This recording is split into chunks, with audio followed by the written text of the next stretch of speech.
Hello everyone, welcome to শেয়ারন। KMC বা Kolkata municipal কর্পোরেশনের আন্ডারে স্টাফ নার্সের একটি ভ্যাকেন্সি পাবলিশড হয়েছে। প্রায় ১৩৯টি শূন্যপদ রয়েছে, যেখানে কন্ট্যাকচুয়াল স্টাফ নার্স রিক্রুটমেন্ট করা হবে। তো এই নোটিফিকেশানটি অনেকে দেখেছো এবং আমরা শেষের দিকের ভিডিওটি করেছি। কেউ যদি ইন্টারেস্টেড থাকো, এখনও ফিল আপ না করে থাকো, তারা ফিল আপ করতে পারো। এখানে টোটাল ভ্যাকেন্সি ছিল ১৩৯টি। তো বিভিন্ন কাস্ট অনুযায়ী বিভিন্ন রিজার্ভেশন রয়েছে, আনরিজার্ভের কিছু সিট রয়েছে। আনরিজার্ভের টোটাল সিট রয়েছে ৩২, ১৩, ৬, ৬, ৬।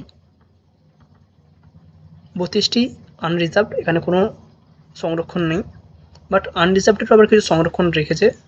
আনরিজার্ভড কিন্তু যারা মেরিটোরিয়াস তাদের জন্য রয়েছে ১৩টি সিট। আনরিজার্ভড বাট যাদের লো ভিশন রয়েছে তাদের জন্য ৬টি। আনরিজার্ভড হার্ড অফ হিয়ারিং যাদের শুনতে অসুবিধা রয়েছে তাদের জন্য ৬টি। এবং আনরিজার্ভড মাল্টিপল প্রবলেম যাদের রয়েছে তাদের হচ্ছে ৬টি সিট রয়েছে। এছাড়াও ইডব্লিউএস এর জন্য রয়েছে ৮টি সিট। এসসি ক্যাটাগরি রয়েছে ৩৪টি সিট। এসসি পিডব্লিউ রয়েছে ২টি। এসটি শুধুমাত্র তাদের জন্য রয়েছে 10টি। ওবিসি এর জন্য রয়েছে 16টি এবং ওবিসি বি এর জন্য রয়েছে 6টি। টোটাল ১৩৯টি সিট রয়েছে। এবার কীভাবে অ্যাপ্লিকেশান হবে সেই প্রসেস লিঙ্ক তোমরা ওয়েবসাইটে পেয়ে যাবে। এখানে অ্যাপ্লিকেশানের ডেট রয়েছে 26/11 থেকে 12/12, আজকে 9 তারিখ। আর বেশি দিন সময় নেই। যারা ইন্টারেস্টেড রয়েছে ফিল আপ করতে পারো। 17/11 থেকে form fill up notification publish হয়েছে। 26/11 থেকে ফর্ম ফিল আপ চলছে। এলিজিবিলিটি ক্রাইটেরিয়া কী কী রয়েছে? রেসিডেন্সিয়াল লোকাল ল্যাঙ্গুয়েজ, অবশ্যই ওয়েস্ট বেঙ্গলের পার্মানেন্ট রেসিডেন্সিয়াল হতে হবে এবং অবশ্যই লোকাল ল্যাঙ্গুয়েজ জানতে হবে, এটা বিষয় একটা। এছাড়াও এডুকেশনাল কোয়ালিফিকেশনের মধ্যে রয়েছে জিএনএম পাস আউট হতে হবে অথবা বিএসসি নার্সিং পাস আউট হতে হবে। এজ লিমিট হতে হবে ম্যাক্সিমাম 40 নিচে হলে তবে অ্যাপ্লিকেশান করতে পারবে। 40-এর বেশি বয়স হয়ে গেলে অ্যাপ্লিকেশান করতে পারবে না। স্যালারি যেটা দেওয়া হবে 25,000 টাকা পার মান্থ, এর সাথে কোনো ইনসেন্টিভ বা আদার্স কিছু নেই, এটা এখানে ক্লিয়ার উল্লেখ রয়েছে। মোড অফ সিলেকশান, কীভাবে সিলেকশান হবে, এখানে রয়েছে দুটো স্টেজের সিলেকশান প্রসেস হচ্ছে। একটা ডকুমেন্ট ভেরিফিকেশান এবং একটা ইন্টারভিউ। ডকুমেন্ট ভেরিফিকেশানে দেখা যাবে তোমার মার্কস কত থাকছে, একাডেমিকটা তুমি জানতে পেরে যাবে বা তোমার এক্সপিরিয়েন্স কত আছে তুমি সেটা জানতে পেরে যাবে। এর সাথে একটি ইন্টারভিউ হবে। তো এখানে সিলেকশান কীভাবে হবে তার স্কেল অফ স্কোরিং দেওয়া রয়েছে, কীভাবে মার্কস ক্যালকুলেট হবে। উচ্চ মাধ্যমিকের উপর থাকছে 20%, তুমি উচ্চ মাধ্যমিকে যে মার্কস পেয়েছো সেখান থেকে নেওয়া হয় 20%। জিএনএমে যে মার্কস পেয়েছো সেখান থেকে নেওয়া হয় 50%। এবং ওয়ার্কিং এক্সপিরিয়েন্স এখানে থাকছে 15।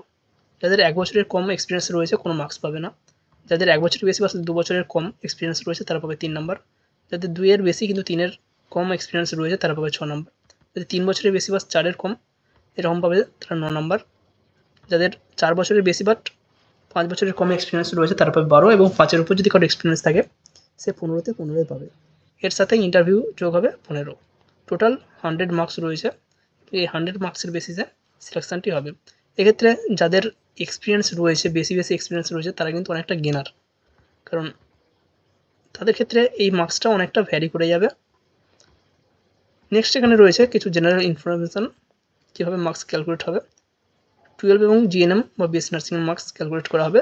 2 ডেসিমাল পয়েন্ট পর্যন্ত আমরা মার্কস ক্যালকুলেট করতে পারি। যাদের উচ্চ মাধ্যমিকে সিজিপিএ মার্কশিটে সিজিপিএ রয়েছে, অনেক মার্কশিট রয়েছে, বেশিরভাগই মার্কশিটেই মার্কস রয়েছে, বাট কিছু মার্কশিট রয়েছে যেখানে সেমিস্টার বা পার্সেন্টেজ সিজিপিএতে রয়েছে। তো সেই পার্সেন্টেজ ক্যালকুলেটার কীভাবে তোমরা বের করবে, ক্যালকুলেট করবে সিজিপিএ অথবা ডিজিপিএ যেটাই থাকুক না কেন তার সাথে 10 গুণ করতে হবে এবং তার থেকে -5 করতে হবে। কারো যদি সিজিপিএ থাকে 7.7 তাহলে তার সাথে 10 গুণ করতে হবে, অর্থাৎ তার হবে 77 থেকে -5 করতে হবে, অর্থাৎ তার এখানে স্কোরিং হবে 72। এছাড়াও কিছু ডকুমেন্ট এখানে বলা হয়েছে, এই ডকুমেন্টগুলো আপলোড করতে হবে। এখানে বলে দিতে হয়েছে শুড আপলোড। যখন ফর্ম ফিল আপ করবে এই ডকুমেন্টগুলোর প্রয়োজন পড়বে। এজ প্রুফ হিসেবে মাধ্যমিকের অ্যাডমিট কার্ড বা পাস সার্টিফিকেট, রেসিডেন্সিয়াল অ্যাড্রেস হিসেবে আধার কার্ড বা ভোটার কার্ড, ক্লাস 12-এর বা জিএনএমের যে মার্কশিট রয়েছে সেইগুলো দিতে হচ্ছে, উইথ ডব্লিউবিএনসি রেজিস্ট্রেশন, যেটা স্টাফ নার্স গ্রেড 2-তে অ্যাপ্লিকেশানে যেরকম চাওয়া হয়েছিল এখানেও সেই একই রকম চাওয়া হয়েছে। ওয়ার্কিং এক্সপিরিয়েন্স দিতে হবে, কাস্ট সার্টিফিকেট থাকলে দিতে হবে, পার্সন উইথ ডিসেবিলিটি সার্টিফিকেট থাকলে দিতে হবে। ইডব্লিউএস যারা অ্যাপ্লিকেশান করবে তাদের ইডব্লিউএস সার্টিফিকেট দিতে হবে। মেরিটোরিয়াস স্পোর্টস পার্সন যারা রয়েছে তাদের স্পোর্টস পার্সনের যে সমস্ত সার্টিফিকেটগুলো রয়েছে সেগুলো এখানে আপলোড করতে হবে। প্রত্যেক ক্যান্ডিডেট অবশ্যই যে অ্যাপ্লিকেশনটা করছো তার 1 কপি প্রিন্ট রাখবে, কারণ এখানে ডকুমেন্ট ভেরিফিকেশন হবে, সেই সময় কিন্তু এটা প্রয়োজন পড়বে। তো এই হচ্ছে বিষয়। এখানে কোনো পেমেন্টের আমরা আপাতত অপশন দেখতে পেলাম না, ফর্ম ফিল আপের সময় দেখা যাবে কোনো পেমেন্ট করতে হচ্ছে কিনা। এখানে একটি ওয়েবসাইট দেওয়া হয়েছে www.kmcgov.in, এই ওয়েবসাইট থেকে ফর্ম ফিল আপ করতে পারবে। তো আমরা ওয়েবসাইটে একটু চেক করে নেব। কেএমসি আমরা সার্চ করলাম, কেএমসি সার্চ করলেই প্রথমে আমরা যে ওয়েবসাইটটা পাচ্ছি www.kmcgov.in, এই ওয়েবসাইটে ক্লিক করে নেব। এখানে ক্লিক করলেই আমরা কেএমসি যে অফিসিয়াল ওয়েবসাইট রয়েছে সেখানে চলে যাব। তো এখানে এখন আপাতত প্রবলেম দিয়েছে, sorry we are down for schedule maintenance right now. এখন যাই হোক সার্ভার প্রবলেম এসে গেছে, এই কিছুক্ষণ আগে আমরা ওপেন করেছিলাম, সেক্ষেত্রে ওপেন হচ্ছিল, বাট এখন আর ওপেন হচ্ছে না। তো এইভাবে তোমরা এই ওয়েবসাইট থেকে গিয়ে ফর্ম ফিল আপ করতে পারবে। আপাতত যারা ইন্টারেস্টেড রয়েছে, আজকে 9 তারিখ হয়ে গেছে, 12 তারিখ পর্যন্ত অ্যাপ্লিকেশন করতে পারবে, অ্যাপ্লিকেশন করে নাও।